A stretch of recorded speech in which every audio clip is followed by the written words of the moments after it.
This summer, I visited the Mexican Art Museum for the second time, but I never ventured into the Puerto Rican Museum, so let's go see. I'm Vicente. I'm here with MildSauce at the National Puerto Rican Art Museum and Culture. We're here to find the differences and similarities between cultures. Come join us.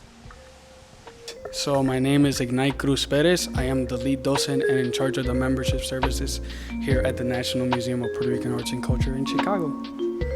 In the beginning, it was very much based on religion. Of course, right after the Spaniard came to the island, you really saw this way that the people were trying to assimilate the peoples into these things that were taught in Europe to them, right? And really, as you see throughout time, it has been art has been a way of protest, really, with the establishment of the first Puerto Rican flag, which was actually a revolt against the Spaniard colonial rule. But also with this exhibit in itself, right now we're in our upstairs gallery looking at Semillas or Seeds by Raúl Ortiz Bonilla.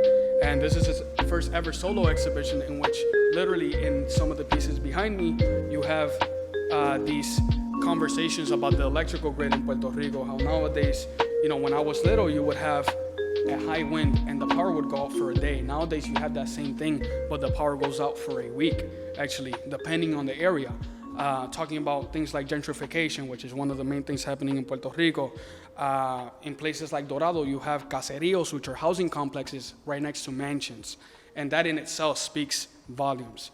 A major issue going on in Puerto Rico is the coastal gentrification. According to theconversation.com, the high number of tourism in Puerto Rico has damaged the community, being affected by the pollution and toxic industries. My name is Billy Ocasio, Billyocasio. I'm the executive director of the National Museum. Challenges. I think the biggest struggle that we have is that Puerto Rico, although it's part of the United States, it's not treated as part of the United States. So we have different types of things, like for instance, we can't vote for the president. We have a certain level of taxes that are totally different than the US taxes.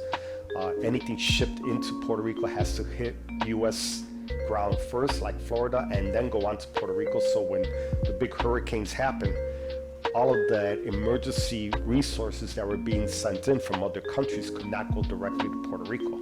So they had to come into Florida first, and then from Florida go to Puerto Rico, which kind of delays the whole process. And then there's a fee that's added onto that, and there's other taxes added on. So for instance, a gallon of milk in Puerto Rico costs a lot more than it's going to cost here in the US. Really, one of the big things that people struggle with is really, in a way, culture shock.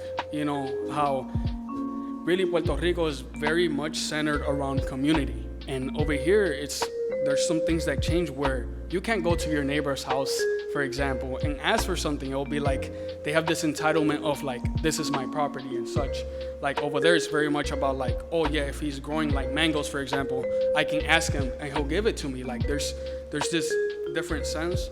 Also, just how people interact. It's just different.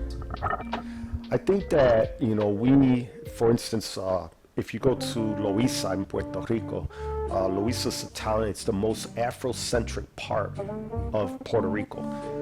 And Puerto Ricans are basically made up of the Taino Indian, the Spaniard, and the African. So in Loíza, you will find the most Afrocentric part of it. So a lot of our food is also shared with a lot of African food. A lot of our words come from the Taino Indians.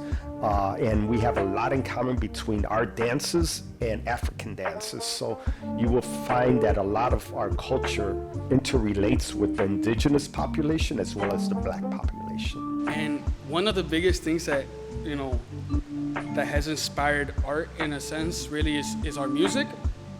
We have Bomba and Plena, which actually our downstairs exhibit, our newest exhibit is titled Resistance and Liberty by Bombazo Wear, which is looking at around 20 different bomba dresses. So bomba, if you say bomba anywhere in Latin America, they're gonna think bomb. Say bomba in Puerto Rico, it's African music, it's black music. And it's really this music form inspired by our African roots, where it started out with actually African slaves in the plantations using it as a sign of almost like therapy, because it would be this place they will go in this batey will be the ceremonial ground. They would have these kind of conversations and this community dialogue. I think that whole thing of the difference between being over there and over here is really the community dialogue too. But it's through the years heavily inspired by our African roots, and really there have been families for hundreds of years that have kept those traditions. In Loíza, in places like Santurce, there's a bunch of that, and definitely just being aware of also that sect of history, right, is really important. And to me, that's what mostly inspires our art, is really those traditions that have been with us for hundreds of years. But yeah. The bomba dance and its music is a major part of Puerto Rican culture. Folksway states that bomba debuted all the way back to the early European colonial period in Puerto Rico. It comes out of the musical traditions brought by enslaved Africans in the 17th century. Like late 1700s, if you would ask somebody in Puerto Rico where the capital was, they will say Mexico City, because Mexico was the capital of New Spain and Puerto Rico was under New Spain. So most of the money that built Puerto Rico was Mexican gold, actually. And there's a bunch of like these little dynamics where I feel as though nowadays there's like this whole thing of dividing up ourselves. Like there's this whole thing of like, oh, Mexicans v Puerto Ricans, Puerto Ricans v Mexicans, and even like other groups in Latin America. And the thing is, we all come from the same place. If we both understand this, right? If we understand our African roots, right? If we understand our indigenous roots, we understand why we are here today, right? So really something that I really want to push forward. So the National Puerto Rican Museum of Arts and Culture, we are the only Puerto Rican museum outside of Puerto Rico. It's people don't believe that. They feel that it should be in New York or Florida, but no, we are the only Puerto Rican museum outside of Puerto Rico. And for us, it's meant a lot because we've been able to take our artists and make our artists better known, recognized to the rest of the world. And so we've had top artists here. We've brought in paintings here from master painters that date back to 1786 all the way till today. We deal with, well, the flags really come out of a struggle from this community to create and to put up a statue in Humboldt Park that talked about who we were as a people.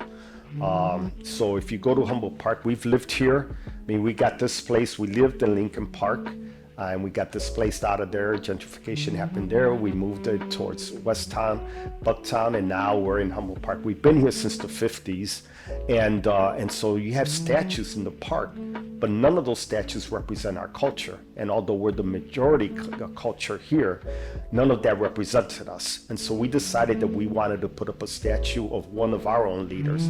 That was Dr. Pedro Aviso Campos. And so we created the statue. The community raised the money to create the statue, and 2 days before that statue went up, the park district came in and said, you know, this doesn't really fit the materials to withstand Chicago's winters. And so we went back to the drawing board. We raised all of the money and created a better statue made out of bronze and all of the materials that they asked us to do. Then 2 weeks before that, the city came down and said, no, you guys cannot put the statue up. That created a big struggle between me as an alderman, our community, and City Hall. It created a big struggle for us because we have followed their process, and yet we weren't able to put up a statue that represented who we were as a people. So that started a big, long fight. I had only been the alderman 5 months when this all happened, and so we had an election coming up, and the community was very divided based on what City Hall had done. The community became very divided. They needed to bring that community together, and I then had, by that time, I had already taken the statue, found an empty lot that we created into a little museum for the statue, and so we did that. And so they wanted me to kind of help bring the community together for the next election. When I created the flags, people thought I was crazy because 83% of the storefronts were vacant at the time. And so I put up 2 flags in a place that has no stores. But within 5 years of putting up those flags, 76% of the storefronts were full, and they were owned by Puerto Ricans. And so that was the start of us creating this Paso Boricua. It was about, if you instill pride in people, people will stand up and deliver. And so that's what that was all about. It was like, if we could make our own people feel proud and our young people feel proud of who they are as a people, then you could change the whole community. And so that's what the flags were about. Humboldt Park has steadily been gaining more diversity over time. Over time, the neighborhood becomes increasingly diverse with a large influx of Puerto Rican immigrants in the 1950s and 1960s. Today, the area is predominantly Puerto Rican, and it has become one of the most largest and most vibrant Puerto Rican communities in the United States. Kind of celebrate a lot of different traditions. I know in Puerto Rico, it's the longest Christmas holiday you're ever going to find anywhere. It starts in November and it ends in January. So Three Kings Day is one of the biggest celebrations we have. Three Kings happens on January 6th every year, and that's the day where, in the Bible, where the three kings find baby Jesus and give him the gifts. Form of art and culture that you could think of. We are a hub to bring those artisans together, not only from here, from the U.S., but those artisans from Puerto Rico as well. The artists that exist in both of our places and the culture that exists in both of our places. So basically our mission is to keep our traditions, history, and culture alive. Now that you got a chance to look at the National Museum of Puerto Rican Arts and Culture, come check out the National Museum of Mexican Arts. Hey, I'm Vicente. I'm here at the National Museum of Mexican Art. We're here to find out to see if religion and traditions play a role in culture and art.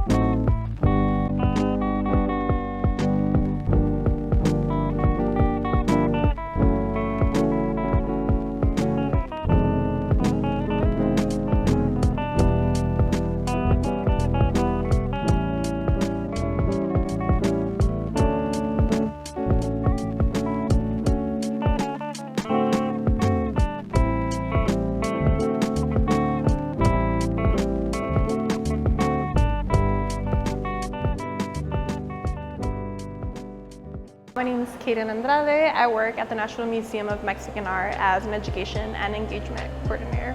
I think about like quinceañeras, coming of age. I think about like posadas, which is a Catholic Christmas celebration that happens usually 9 days before Christmas. I think about like weddings, funerals. I think about Dia de los Muertos. So there's a few of them. There's a lot of them. I think it does, and I think that's like part of a larger conversation, whether it's something I think we like truly acknowledge, understand. I think a lot of Mexican culture, right, is based off the legacy like of colonialism. So like religion tends to partake in a lot of our celebrations, like whether we want to or not. And so like I guess my own connection with it, just thinking about Las Posadas, it's something that it's like usually it's a Catholic tradition, a Mexican Catholic tradition that's usually celebrated 9 days before Christmas. And it's basically a reenactment of when Mary looked for a place to give birth to Jesus. So that is something that I feel like I celebrated more so because it was traditional, it was something that my family did, so it's something that I took part of them. But as celebrating Catholicism or practicing it religiously and consistently, it's not something that I do, but do more so out of tradition and community, Mexicans are heavily influenced by religion more than Mexican Americans when it comes to some traditions. Pew Research states that Mexican American Catholics hold less traditional views and some core Catholic teachings. I think there's a lot, honestly. Mexico, right, even just like the idea of the name of Mexico is still something that is very new, right? So I think Mexico was created out of many different cultures, nationalities, experiences, religions, right? Like Mexico is not just like a country of indigenous and Spanish, but it does have like a huge influence of African, of Middle Eastern and Asian artwork and culture. So I feel like Mexico, it is comprised of many things. I think of like, Talavera artwork. So Talavera is like being like small little tiles that are usually decorated really beautifully. And you see them a lot in traditional Mexican styled homes. But that's something that was like easily influenced like by Middle Eastern artwork as well as Asian artwork. And even just thinking of like things that we consume daily, like horchata, or we do horchata, tamarindo, like all of that was actually brought to us during trade, specifically with certain countries or regions of Africa. So something that we consider as so core Mexicano didn't actually originate in Mexico, which I think is like really interesting. So I think, again, I feel like Mexico is like a sum of many of history, right? It's a sum of these connections and influences that we've garnered along time. Similar to Puerto Ricans, Mexican culture is primarily influenced by its indigenous inhabitants and culture of Spain. According to Wikipedia, Mexican culture is described as the child of both Western and Native Americans. Other minor influences includes those from other regions of Europe, Africa, and also Asia. I'm here in Antonio Monterrey's exhibit, La Moral Plana, where it's inspired by Mexican art and culture. After visiting both museums, I've realized that there is many similarities and differences between the cultures in terms of values and traditions. I'm Vicente, here with MildSauce. Some of the similarities that I've discovered during my visit were how family and community-based both cultures were. They had so much in common, yet very different from each other. If you're interested in the art that was presented, feel free to come visit both museums and learn more about their culture.